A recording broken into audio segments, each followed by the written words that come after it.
Bonjour à tous, vous êtes sur la chaîne Le Clap en Folie, je m'appelle Christelle et aujourd'hui je vais vous parler d'Alice Guy.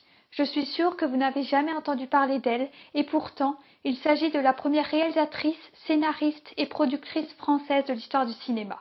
Revenons ensemble sur sa vie.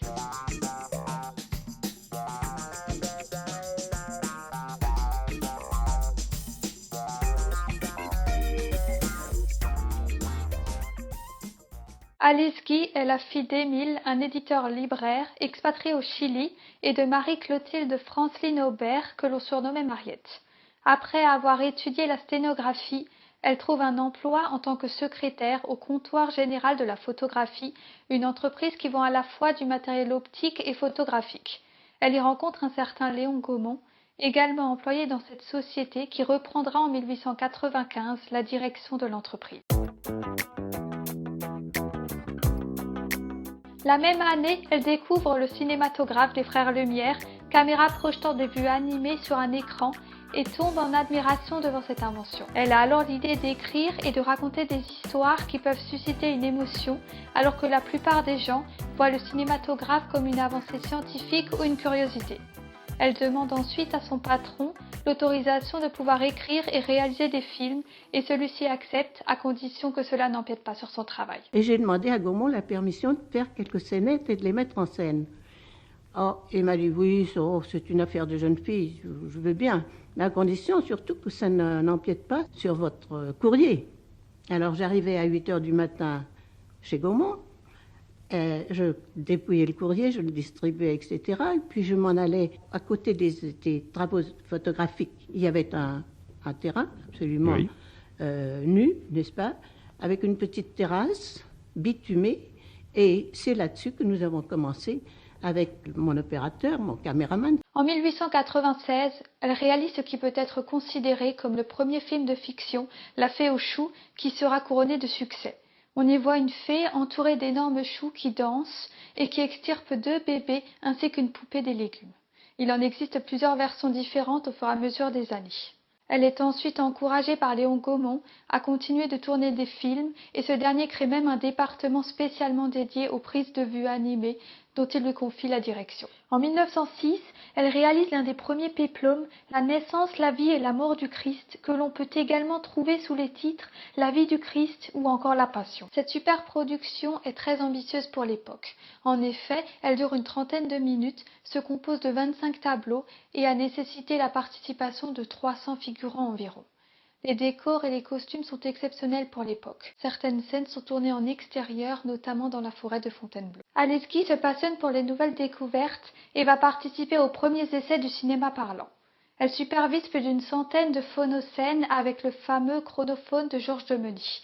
Il s'agit de petits courts-métrages obtenus par un synchronisme entre le son et l'image, permettant d'enregistrer des airs d'opéra et des chansons populaires de l'époque. Elle tourne même le premier making-of de l'histoire du cinéma. Alice Guy est également une femme engagée qui n'hésite pas à réaliser des œuvres qui traitent de l'indépendance des femmes et des problèmes des minorités ethniques. En effet, elle tourne en 1906 un film, résultat du féminisme, où elle inverse les rôles des hommes et des femmes. Ainsi, les hommes s'occupent des tâches ménagères et des enfants, tandis que les femmes prennent du bon temps en fumant et en buvant. Mais à la fin du film, les hommes reprennent leur place. En 1912, la cinéaste réalise A Fool and His Money, le premier film avec une distribution entièrement afro-américaine, suite au refus des acteurs blancs d'apparaître à l'écran avec leurs partenaires noirs. La même année, elle tourne un autre film féministe, Making an American Citizen, l'américanisé en français. En effet, dans cette œuvre plutôt caricaturale, on voit un couple qui immigre aux États-Unis. Le mari est macho et considère sa femme comme une esclave, mais peu à peu, au contact des habitants qui ont d'autres valeurs et après avoir été condamné à des travaux forcés, il devient plus civilisé et se transforme en un mari aimant et attentionné avec sa femme.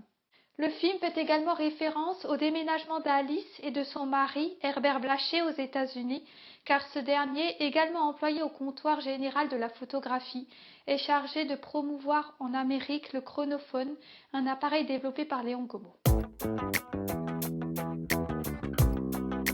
En 1910, Elle fonde sa propre société de production, la Solax, aux États-Unis, qui va connaître un grand succès et continue de tourner plein de films de genres différents, allant du western au drame en passant par des fictions sociales et même des comédies.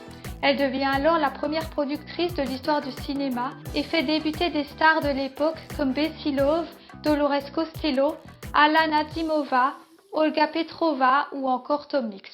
Elle devient la femme la mieux payée des États-Unis avec un salaire mensuel de 25 000 $.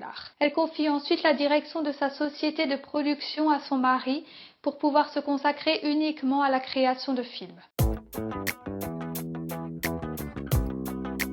Son mari, Herbert, additionne les erreurs en matière de gestion de l'entreprise et la Solax doit fermer ses portes, laissant Alice ruinée. Son couple ne survit pas non plus puisqu'il divorce.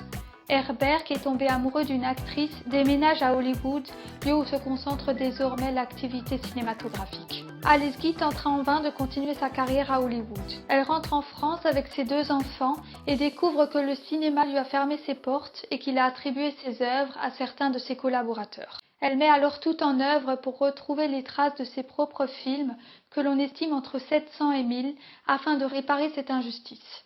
Elle écrit également ses mémoires, mais ne trouvera pas d'éditeur de son vivant.